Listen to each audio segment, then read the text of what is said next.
Welcome Hello, to New SKU. Hey, my name's Jason Stolz here at Walrus Audio, along with Eric Johnson here. Engineer here at Walrus. And we are so excited to jump on here to talk about all things ACS1. Specifically, a lot of you guys have guessed it, but it's a new firmware update for the ACS1. This is version 2.0. So we are going from version 1 firmware to version 2. So this is a big jump, and we're going to dive into all the details of the new update and what that brings. We'll talk about the ACS1 in general, and we're going to give one away. So stick around. Yeah. Stick around for the end. We've got a pedal play coming up too. Yeah, so we're going to get to hear it in context. One of the great things, just so you know, we're about to jump into the pedal play, but keep in mind that all of the gain, all the sounds that you hear on the pedal play are all from the ACS1 specifically. So there's no drive pedals, there's no other effects at all used on the guitars. It's just the ACS1 running version 2.0. So we'll jump into all the details in a little bit, but first let's just kick it off and let's listen to this thing in a full band context. Yeah, let's go. Yeah. I watched the video of was Tom Petty's guitar player's name? What? Tom Petty's guitar player? Mike Campbell. Mike Campbell. So did you know that he played it? That was him on that song? That's cool. I watched the video of him talking about, he had this demo and he wasn't really sure about it, and he's like, and pretty much everything that I just demoed out ended up being.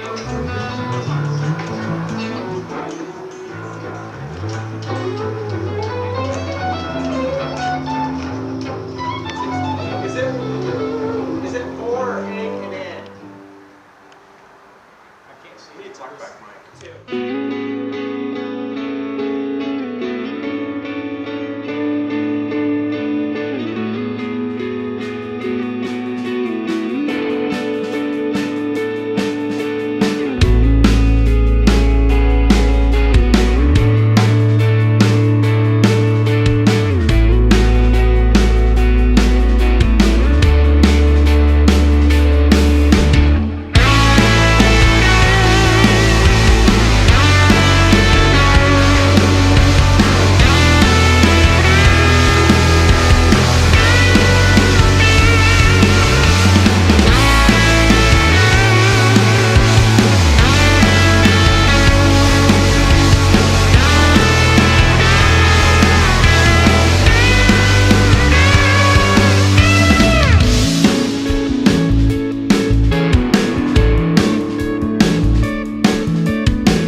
That was the solo take.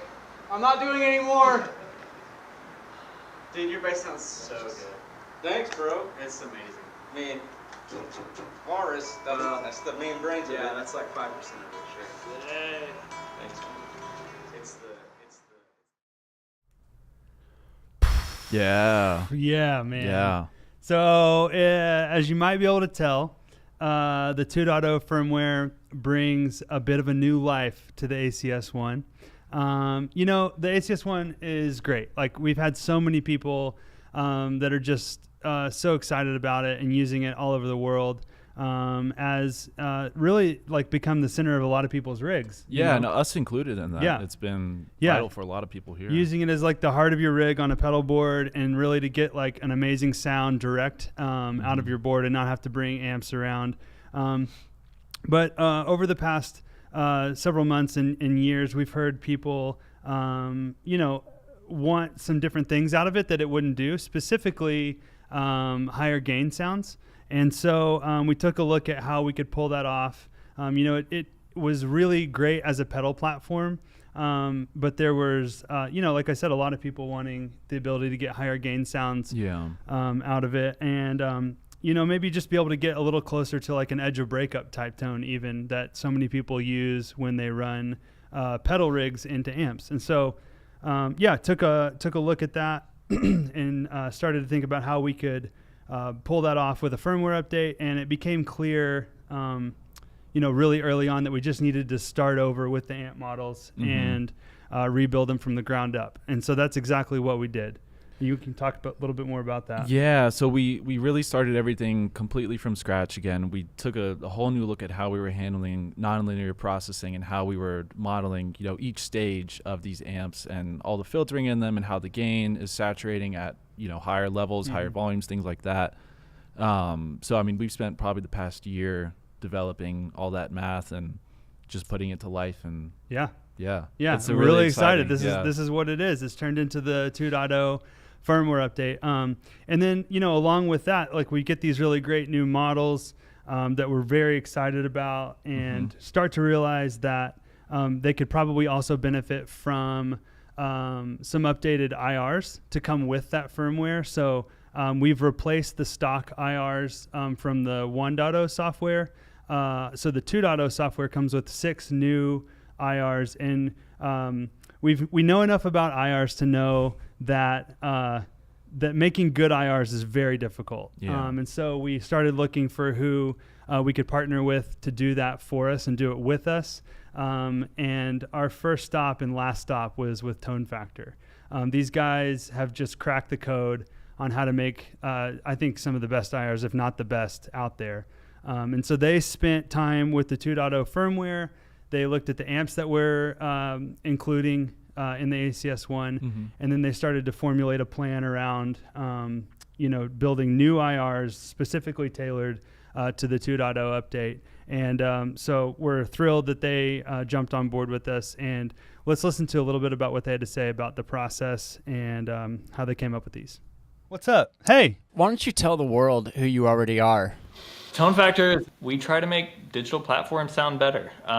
Because we love real amps and real gear, and we're trying to see how far we can push a lot of these platforms. And so Tone Factor is our journey in doing that and creating resources for other players. Why don't you tell us, like, what is an IR? Like, how would you define it? What makes these really great that are going on the ACS1 version 2 update? So in the most simple terms, I would call an IR, it's like a snapshot in time, and it's like the fingerprint of an EQ curve, but it carries more than EQ too. It can carry compression, feel, harmonic, content. Yeah, it's kind of complex, but in simple terms, that's kind of what it is. It's like a fingerprint identity of something, almost like in a snapshot of time, if that makes sense. Yeah, just like a quick 500 millisecond, really short waveform that is, or in the case of the ACS1, 200 millisecond, and it's just a little waveform that embodies, you know, the different things that we put in line of the speaker and the microphone, capture, and it sounds like that. So it's a digital way of putting those elements onto like an amp pedal, basically. Let's talk about your work with the ACS1 prior to this, maybe, and then kind of how we got to where we are now with you guys, you know, coming out with IRs for this new update. Yeah, we've recently kind of engineered these brand new line of IRs, which we're going to be including in the ACS1, which is why we're here. Yep. Which is funny, the timing of you guys hitting us up was like right in the middle of us kind of finalizing this new line of impulse responses. So we've done kind of 2 sets. Like I did one, then we did a tone match version, and then now we have this third version, which we are just super impressed with. Yeah, we wanted to take another stab at what worked so well for his original, release of IRs that kind of got things off the ground. And so, it's been a thought in the back of my mind, even as we've been doing the tone match thing, which was done, on ACS1 and Iridium and all sorts of platforms like that. And it's a cool process because it includes a lot of the amp and some of its elements and everything, and kind of forcing, the pedal to sound like that amp in, one way or another, which is cool. But I still, in the back of my mind, was like, that universal IR capture process. It's like, it works on more things than just the one that you're working on. It's a little more flexible. It allows you to spend a little more time on like the intricacies of it, because you're not like, well, I'm just doing this one amp on this one pedal and I've got to crank out so many more, and it kind of makes you nervous for time. So this kind of set free some of the like time restrictions, and it was like, okay, we can spend more time on just imagining, how to make this thing more real, feel more real, what elements need to go into it to actually give it harmonic response, to give it amp saturation. Yeah. Hey guys, thank you so much. So excited to have Tone Factor literally embedded into this 2.0 update. We're so excited for ACS1 users to get their hands on it, to start playing it, and just getting inspired by these new sounds and new IRs that are coming with the update. So thank you guys. Yes. Yeah. Anytime. Thanks for having listening. us. Man, those guys are so great. What a bunch of great guys. Yeah. So smart. They're so smart. David and Kenyon are just some of the best guys in the business. They really, really know what they're doing. They spent countless hours perfecting the process of capturing, just like I said, the best IRs that are out there. The ACS1, it'll run any of the IRs that you want to throw at it. So we'll talk about how to kind of do that in a little bit, but we're very, very excited about the stock IRs that are going to come with the 2.0 update that Tone Factor has produced. Before, let's see, we're gonna hear the ACS1 and get to play around with it a little bit with the new update. We are going to give one away, so be ready for that. And then as we're talking, as you think of questions, be sure and be putting those in like the comment section of the chat so we can see those. Tyler's going to feed them to us, and then a little bit we'll jump in and try to tackle as many of those as we can. Before we talk about like the specific updates and more detail on what comes with 2.0, I thought we'd just kind of zoom out and just cover really quickly the controls of the ACS1 and get familiar with it in case maybe you're not. So at its heart, it's an amp cab simulator pedal, right? So we've got 3 different amp models built into the pedal. One model's a Fender Deluxe Reverb. Another model's a Marshall Blues Breaker. And then the third is modeling an AC30.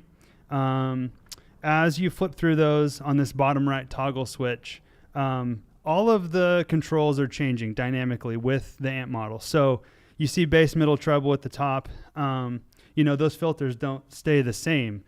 Because they're not the same in each amp. So as we model the circuitry in the amp, those controls are changing as well. So keep in mind that those are changing with each amp model. And then you go down to like the bottom middle, it's gain. So that's just overall amount of drive happening in the amp. There's a lot of things happening under the hood when you're turning that knob, but it's boiled down to just a single gain knob. And then the volume knob is master volume. So you can bring that down as when you turn the gain up, you do get a volume increase like you would on a real amp. But you can kind of compensate for that with the volume knob and vice versa. If you go to a cleaner sound, the volume might drop a little bit. You can boost the volume with the volume knob. And then bottom left, you've got a room control. Now, a lot of people, they see this and they think room reverb. That's not really what it is. So the room knob is more of a way to manipulate the IR. So the IR being a capture of the amp cabinet with a microphone. And when you're miking up an amp in a studio or on stage even, a lot of times we put a mic right up against the grill, which is a very direct sound. And that's what a lot of times what people would like. But there's a lot of times folks will manipulate that by pulling the mic further away from the cab. Right. And you end up with a little bit less direct of a sound, and you start to hear more of the room that the amp is in when you're miking it up. So as you turn up the room knob, we're really simulating pulling the mic away from the amp, and you're able to hear more of that room resonance come through. And then bottom left toggle switch. This is where we select our 3 different IRs on the front, and then we have a back slot, so we have 3 additional. And we'll talk about how to get through those. Mm-hmm. And then a very important switch is the bottom middle, which is left, plus, and right. So this allows you to dial in different sounds on the left versus the right, or you can set the switch in the middle, which will sync any control that you manipulate to the left and the right at the same time. So if you want to run like the same amp on the left and right, you would set this switch to the middle, dial in the sounds, and they're going to match on the left and right. Mm-hmm. If you want to run a different amp or maybe a different cab on the left versus the right, first you'd select what channel to manipulate. So if I move it to the left, for example, now any of my changes I make, however small or big they are, will only apply to the left.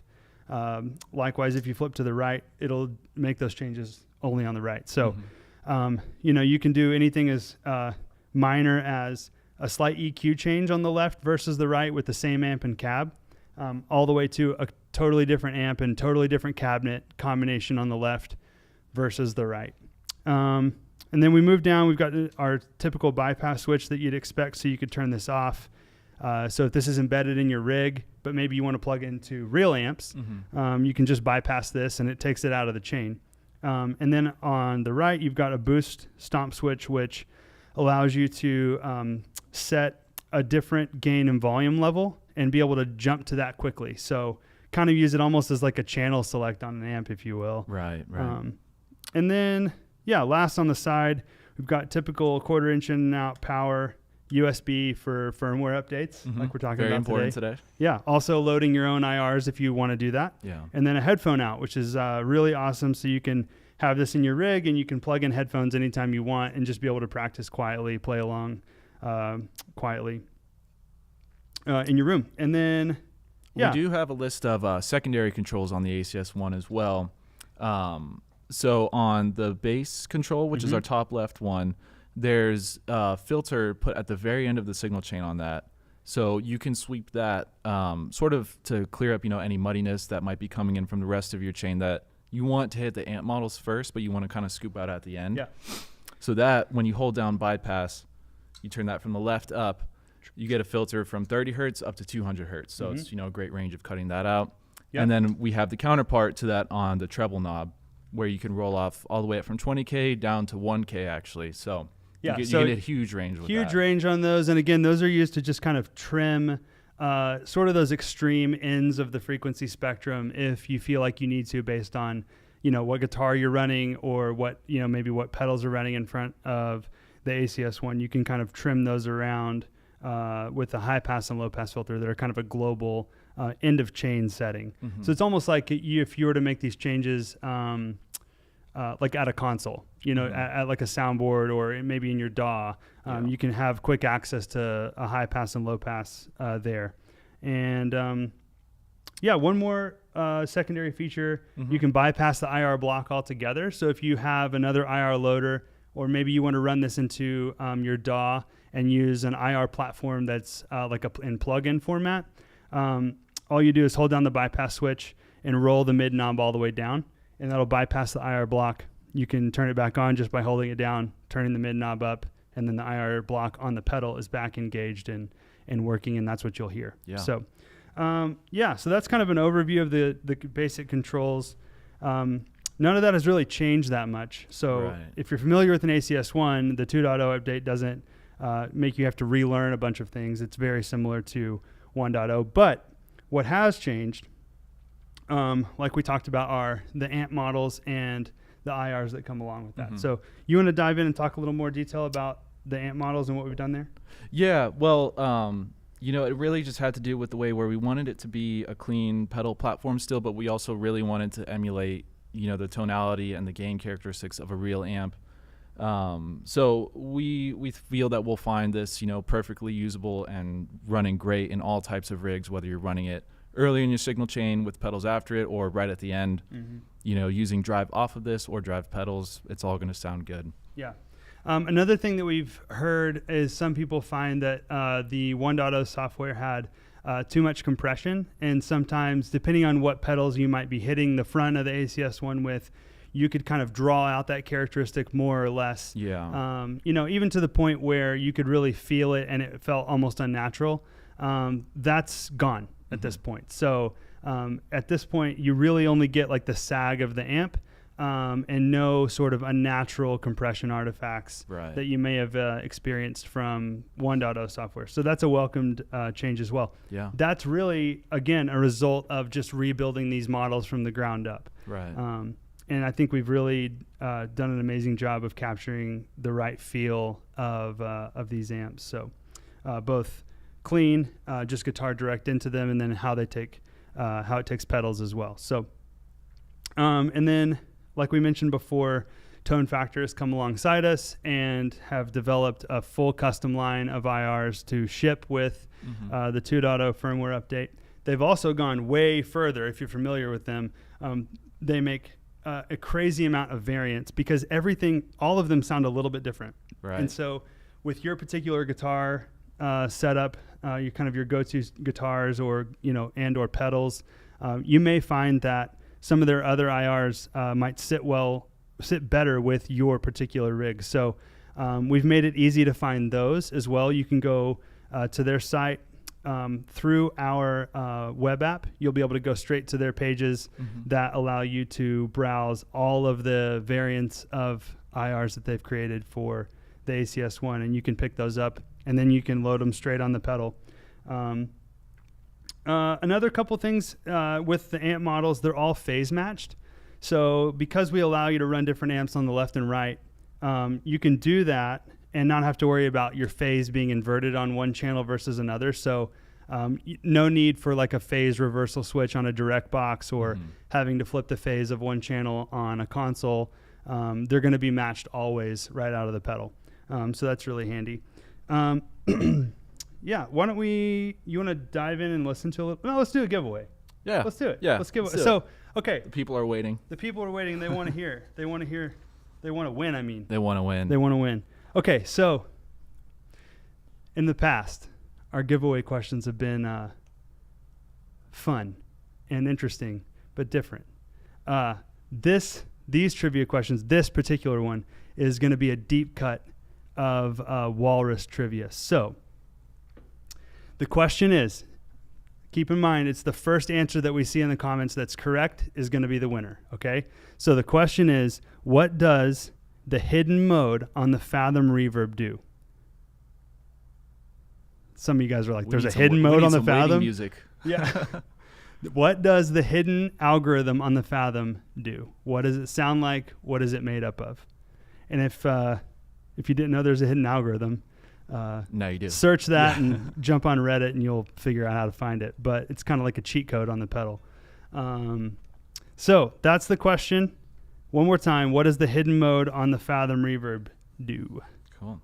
First correct answer in the comments that we see is the winner.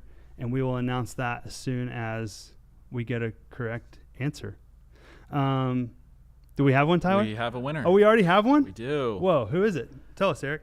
Our winner is Monocle Pig Productions. Monocle Pig Productions. Do I want to know what they produce? I don't know. Something.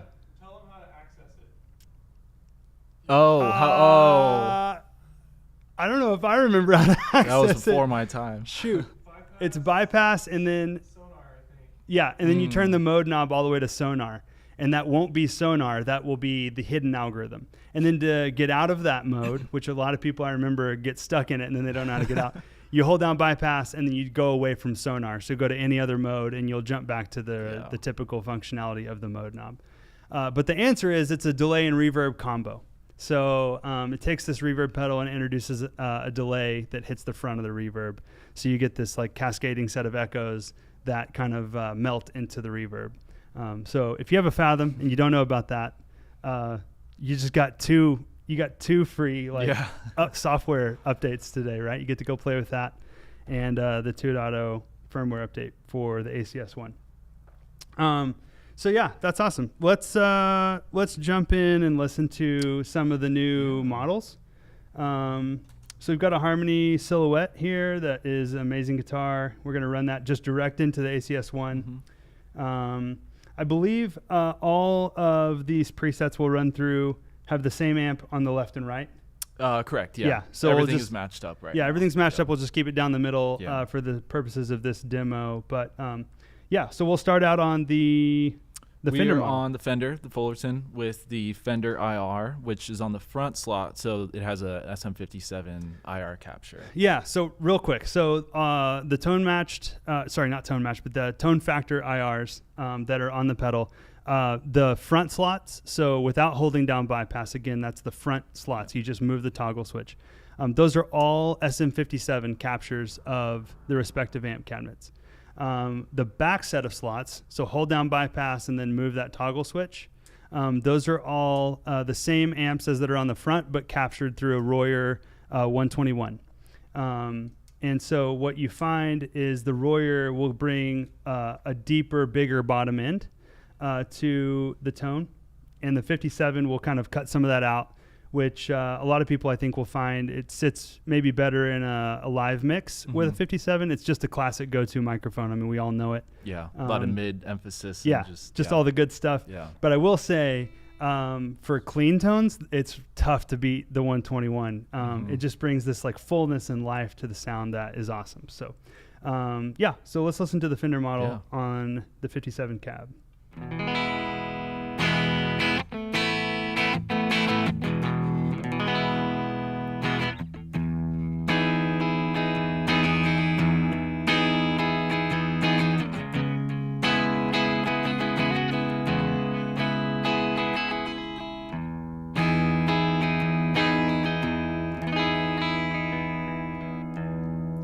Yeah, so super clean and clear, like you'd expect from a deluxe, but that's at a lower gain setting. So if we wanted to bring the gain knob up, you can hear how the deluxe now is able to really kind of get that smash sound if you crank a deluxe. Yeah, so I've reset the gain here to where we were just playing, which is at about 1 o'clock.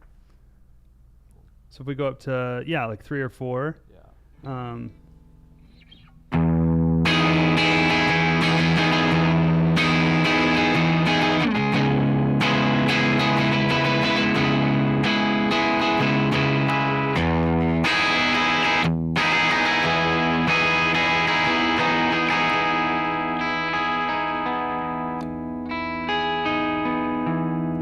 Super dynamic, really interacts well with pick dynamics and the volume knob on your guitar, so you'll be able to clean up that broken sound if you'd like to. But that's something you couldn't do with 1.0 firmware. So super excited about those tones that you can now get out of this new update on the Fender. But the same is going to apply to the Marshall and Vox. So if we jump to the Marshall, for example, it's this thick, harmonically rich sound that we're going to hear.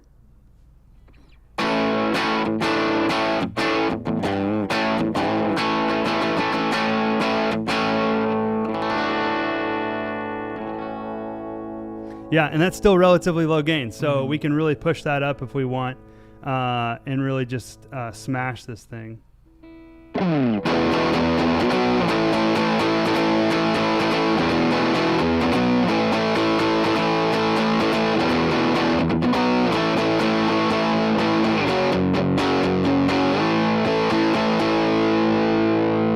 Yeah, awesome. So definitely sounds that you're not used to hearing straight out of the ACS1.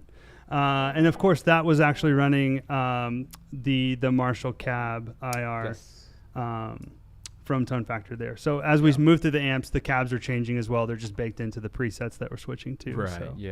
Yeah, we'll go from there. We can jump to the AC30, which again is it's like a 90s AC30 with blueback speakers, UK built. that the IR was captured from. So Yeah, so I swapped over to the blue preset. I'm going to move the amp and cab toggles with it just so everyone, Cool. nothing's visually. and you'll see So actually on this preset, we're back. on the back IR for Yeah. the 121. one nice thing is as you move parameters around, the preset LED will turn purple, indicating that you've changed something. But when you align all those parameters back to the previously saved values, the LED will turn back to whatever preset color you were on. So if you want to just make small tweaks to a knob, for example, just turn one of the EQ knobs. Yeah. So we're on this blue preset. We change the high, the treble knob. The preset LED turns purple, but if it's like, well, where was this saved? So I know like where I should tweak from. You can just move the knob around. The LED will turn back blue, and that'll tell you that's where it was saved. So now I know like where to start tweaking from if I want to go up or down from there. Right. So yeah, this is the AC30.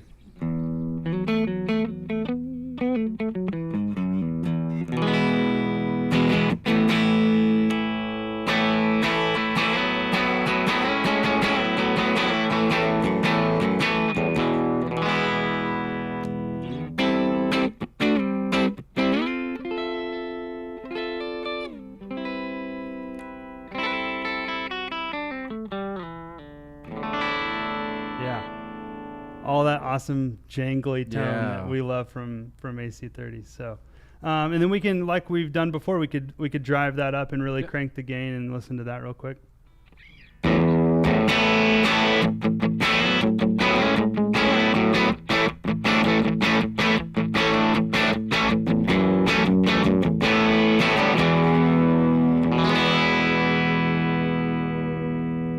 Yeah, it's awesome. I love it. Every time I hear it, I smile. It's just such a different animal. Yeah. You can get essentially you can get all the same tones you could from 1.0, but you can get much more easily. You can get close to that edge of breakup sound, or you can get to it, and then you can go way past it as well. So just like you'd expect from a real amp, although it doesn't weigh 60 pounds. It weighs like a pound and a half. So super convenient. Cool. Let's jump into some questions, and we'll see if we can answer some of those. And along the way, if we need to demonstrate any of this, we can. So what do you got, Eric? So our first question up is, how can I load the old IRs if we still prefer those? Yeah, so if you go to walrusaudio.io, that's a Chrome web app that we've built to interact with all of our Mako series pedals. So it's just a free account you sign up for when you go to that site. You plug the pedal in. You have to be running Google Chrome. But you plug the pedal in, and it'll be identified automatically.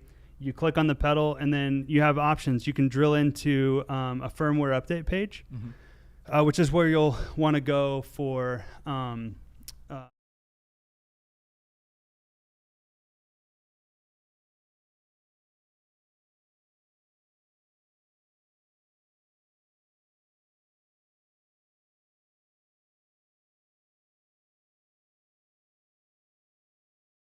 you start thinking, hey, I want to like experiment with some different IRs. That's cool because, like I said, there's so many, and they're all nuanced, and they all have very unique characteristics to them. So you can just go back out to that main screen.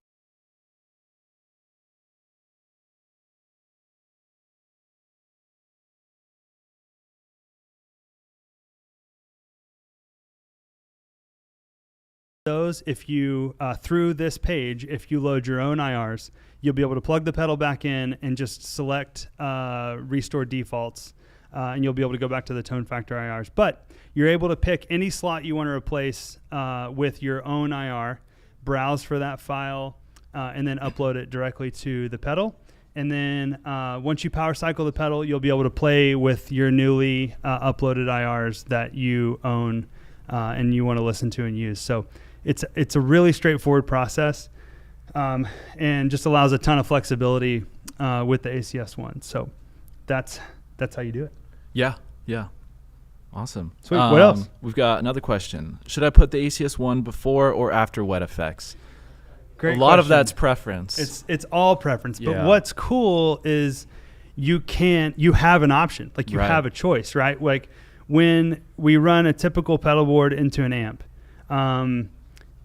I won't say it's impossible, but it's fairly difficult to run, say, like a delay and a reverb after the microphone, right? So what this is allowing us to do is just that. So we get to run, if you choose to, a delay pedal after the ACS1, which in terms of a signal chain is like running that pedal on the output of the microphone that's on the cabinet, right? So you get to run it post all amp and microphone. And what a lot of people find is when they do that, their delays and reverbs are, they stay clean and clear and intact instead of if you run it in the front of the amp or in the front of the ACS1, those repeats and those reverb tails will sort of pile up and get compressed in the amp algorithm, just like they do in a real amp. And there's nothing wrong with that. You can get amazing sounds that way. It's just a different sound. It can be a different sound than running it after the pedal. But again, the awesome thing is that when you run a pedal like this, you get the ability to experiment with that and try that and run them after the pedal.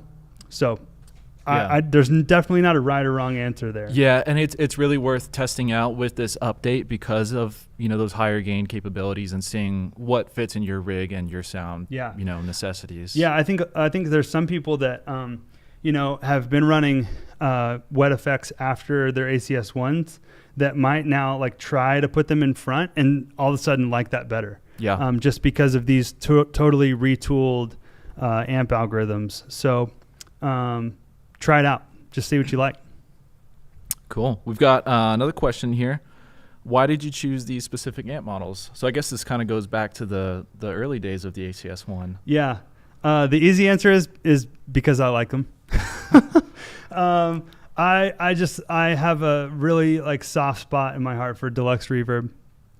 One of the first amps I ever got to play on was Bluesbreaker from my friend Tyler. Shout out Tyler. And then similarly, an early amp that I got to play that I loved was UK made AC30 with blue backs in it. And when I heard that, I was just like, that is different in the best way. Like it was amazing. Really rounds out the timbre. Yeah, exactly. So these three I think they cover a lot of ground in the amp world for having just 3 amp models, and you can really dial in, clean all the way to very broken up sounds on all 3. And when you kind of think about and encompass all of that, you just get a huge amount of potential tones out of this thing. So yeah. Cool. Well, why don't we dive back into the IRs a little bit and talk about the 57s versus the 121, do a quick little demo. And on that note, you can get 15% off of Tone Factor IRs with the coupon code TFACS1 on their website. So again, that's TFACS1. And then you'll be able to, you can obviously go straight to their site, but when you plug this in to do the updates, you'll check out the new IRs. If you go to the IR page, you'll be able to link straight to the page that is on Tone Factor that's got all of the ACS1 additional IR content for you to browse and pick up if you want to check those out. So I'm going to cycle back to the red preset here, which is our Fender setup. And then we'll do a little demo of the IR comparison, 57 versus 121. So this is 57 we're starting with? 57 we're starting with.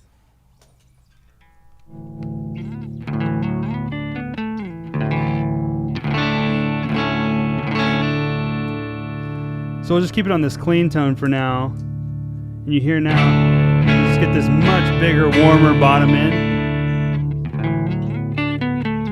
with the 121 IR.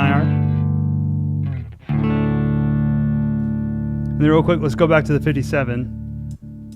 Same thing. Yeah, so it's a tighter low end with the 57. Yeah. It doesn't get quite as boomy, which might work better for some higher gain sounds or cutting in a mix. But I love the clean sounds with the 121 IR. They sent that. I was just like, we don't need to change anything. Just leave it alone. So that's awesome. Yeah. What else? Cool. So let's try out the Marshall one. I'm going to go back to the bridge pickup here. So this is on the 57.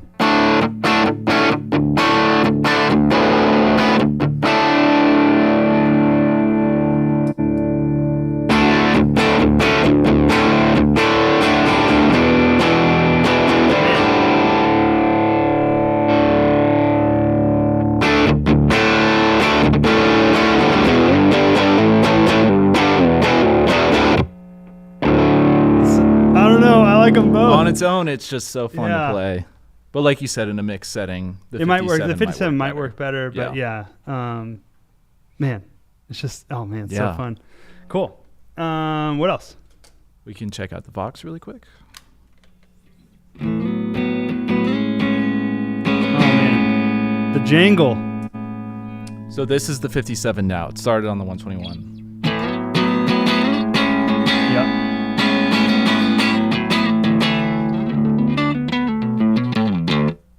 Nice.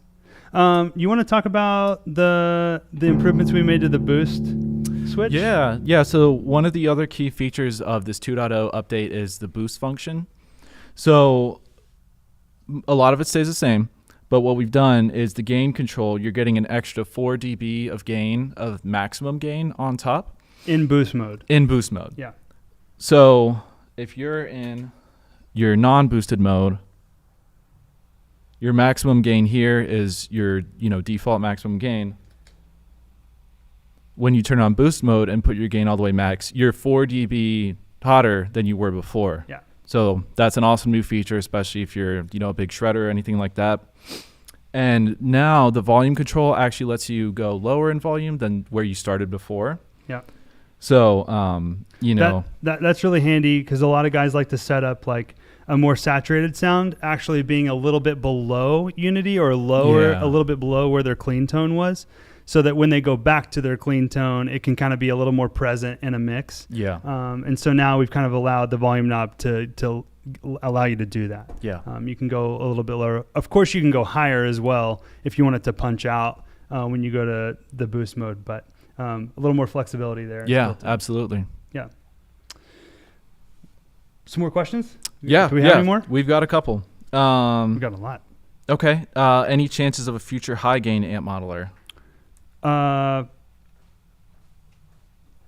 Sure. Why not? I mean, anything's possible. Yeah. I guess. Right. Yeah. That'd be Yeah. fun. There's a lot that's been Yeah, talked about, right? yeah. There's so many things we can do. So just hang around. If that's what you're into, then just stay with us. Yeah. We have this awesome new processing algorithm. And Yeah. it's going to be great. We can do a lot with it. Okay. Would we ever explore including a line ISO built into the pedal? Yeah, I mean, that's a great question. It makes a lot of sense. It doesn't necessarily make sense for everybody, and so that's why we've kind of kept that outside of the pedal up to this point. But I wouldn't say it's out of the question as we think about designing new products down the road. Yeah. That we could bake that in. So yeah, it's a really great idea. But it doesn't necessarily work that well if people want to run pedals after the ACS1. Because then your line isolator is at the ACS1, and if you come out of it into other pedals, you actually need it at the end of that chain. So there's some things we could do to work around that and ways we can kind of make that work. So yeah, it's definitely on our minds. We're definitely exploring all those options. Yeah. What kind of mics did they use to capture those IRs? So just once again, the front slot is an SM57, and then the back slot is a Royer 121. On all three. On all three. Yeah. And then, of course, like I said, if you go check out their site, they're going to have several other mic options, all sorts of placement options. Man, they did a lot of IRs with external processing through that they're running the mics through, some really high-end studio gear to just even further sweeten the sound. And I mean, it's really amazing. So it's worth checking out. But we wanted to kind of keep it like the usual suspects. I say that all the time. I feel like meat and potatoes. So like 57 and 121 are mics you're going to see in every locker, at a venue, a lot of times, or definitely a studio. So that's what we went with for the defaults. Yeah. So we're getting some questions on the boost. So let's walk through that again. Yeah. So I'm going to go to our red preset, which is the first one when you open out of the box. So I'm going to find where these controls are real quick, just so the visual is really clear, just for the gain and the volume.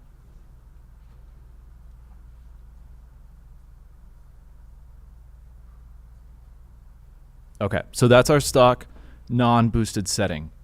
For gain and volume. Yeah. For gain and volume. So we can take that gain control and bring it all the way up to our maximum, and that's the absolute limit that the amp model is designed to go to.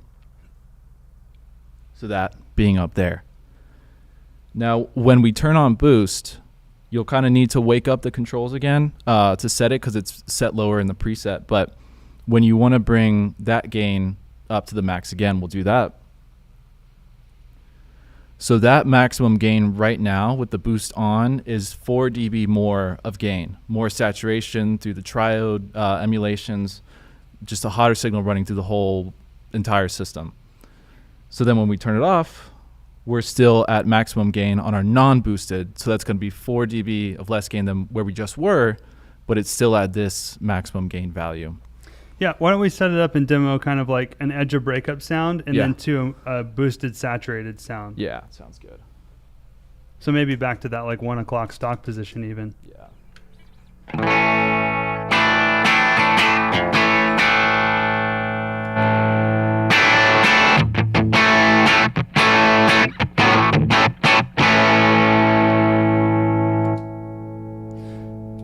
So when you want to set your boost controls, you just flip to boost and then dial in the volume and gain knob for the tone that you want to hear when you're in boost mode.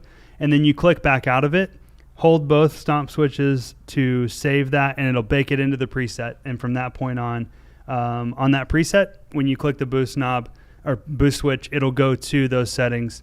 And when you click it off, it'll go back to the stock, or not the saved settings that are in that preset for volume and gain. Yeah. So And your boost settings are preset savable. Yeah. So sweet. yeah. Okay. What else? Any other questions? On that note of preset, there was a question: are the filters per preset or global for the whole pedal? So I think that was about the end of chain global low pass and high pass. So we say global, but what we mean by that is just like end of chain, and that they're on every model. They don't change per model the way the tone stack EQ emulations do. Yeah.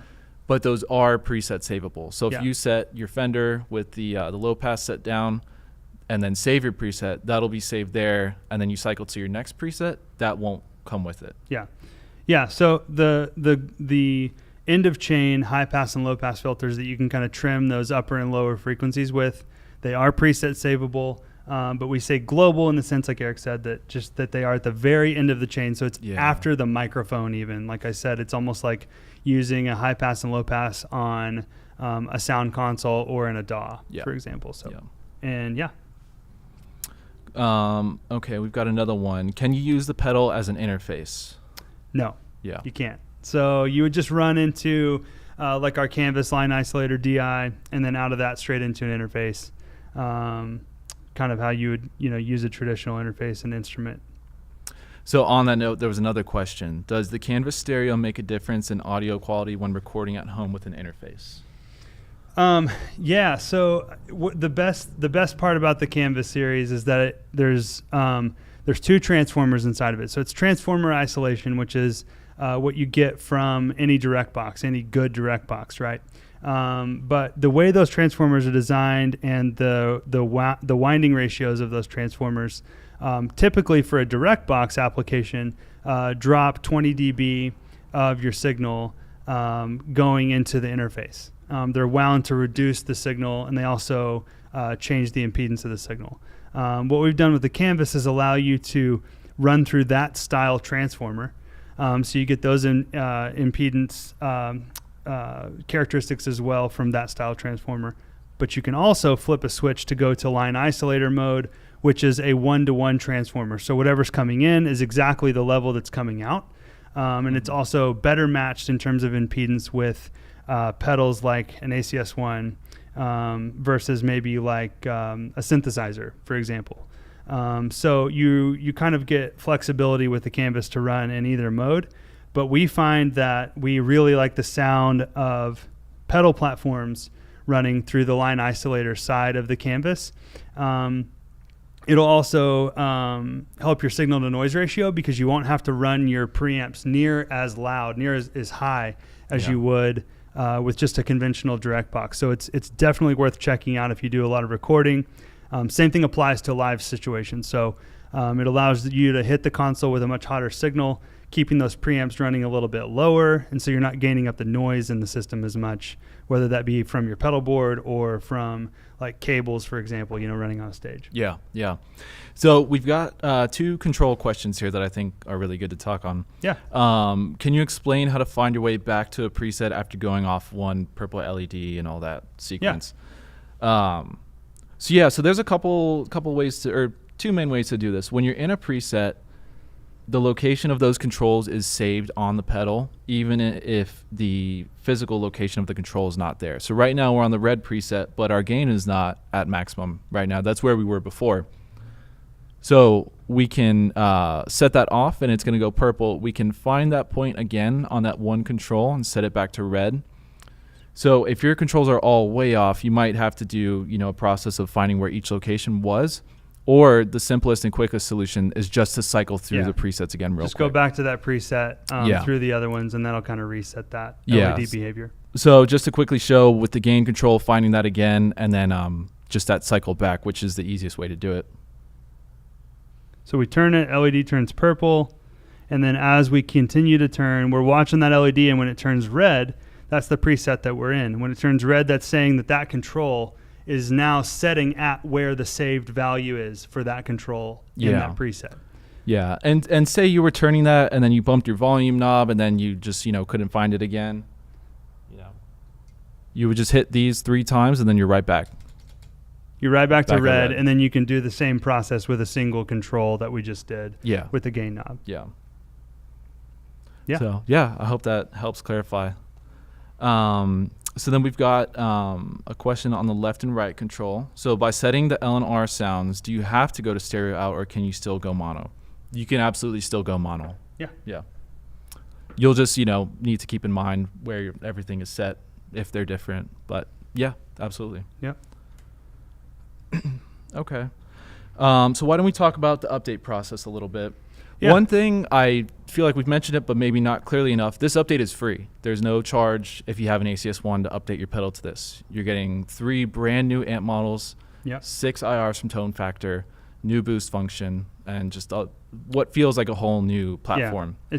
It's really just retooled from the ground up. And you just go to walrusaudio.io, log in with your free account there. This is live now, so if you go check, want to do this right now, you absolutely can. But you just go there, you plug the pedal in, it'll pop up and be shown on Chrome on the web app there. You drill into that or click into it, and then you'll click firmware update, and then you'll be able to select the 2.0 update, and it will literally walk you step by step through the process. You don't have to download a firmware update application. You don't have to download the firmware file and kind of keep track of all that and install things. You just do it all through the web app, and the instructions are on the screen. So there's not even a manual to follow. It's all just built in to walk you through step by step. So and you'll just need, you'll want to be running on Chrome for this, and you'll need a micro USB cable to connect. Yeah. One other important thing is that micro USB cables are not all made the same. So what you'll find, what you could find, is that the web app isn't recognizing your pedal when you plug it in. And it's most likely because the USB cable that you're using for that is a charge-only cable and not a data and charge cable. And so if you'll just grab a different micro USB cable that is a data-rated cable, then you'll likely not have any issues from that point on. So the whole thing takes 2 minutes. I mean, tops. And so talking through that update process again, one thing to note with this is because we're baking in these IRs into the firmware, it is going to erase any IRs that are uploaded. So if you've got a favorite one that you still want to try out later on, make sure you've got that saved, because this is going to erase them and program these new Tone Factor ones, which they're specifically designed for. They're going to sound really good, but totally understand if you if you want to go back and put your favorite IRs back on there, of course do that. Just know that, like we've said it a million times at this point, but this is a ground up redesigned firmware, and because of that, we've got to kind of erase some of the stuff that was on the pedal before. And then as we go forward with minor updates and changes to 2.0, we should be able to preserve those IRs and your user saved presets as well. So Yeah. So updating to 2.0 will also erase the presets and install these new factory ones, which are all really sort of a neutral, middle of the ground setting, where the amps kind of really shine. So that's another thing to keep in mind. And sure is. The backwards compatibility of that on the .io site, there is a new version 1 file there. It's called version 1.30. So that's if, for the worst case, if you did want to downgrade back to 1, like a 1.x version, you would need to step to 1.30 because that file will load the old IRs and the old preset and the old amp models. So that's like a total reset, as well as going to 2.0 is like a total reset. So yeah, just keep that in mind if you want to play around with the different firmware options there. So I think that's about it. If you're watching this live, just know that our Labor Day sale is going on right now. So the ACS1 is included in that, and you can pick it up for $339. And they'll ship with the 2.0 firmware update already on the pedal, so you won't have to worry about updating when you get it. But we hope that all of the ACS1 users out there will go to the web app and grab this firmware update and explore kind of a new animal of an ACS1, and hope you guys really like it and are inspired. So. Well, okay, speaking of animals, we got one more question. Can you make an IR of a room with an actual walrus laying around in the middle of it? The answer I would love to know what that would sound like. Yes, if you can get me an actual walrus. I don't know. Maybe we could go to the zoo with like an IR setup. We'll get David Hislop and Kenyon to come down here and take them to the zoo and find the walruses. But yeah, we could do it. Yeah. Yeah. Cool. Great question. All right. Thanks, guys. Thanks everybody for much. joining us. And hope you're going to be really excited to play this 2.0 update. So thanks a lot. Yeah. Thanks.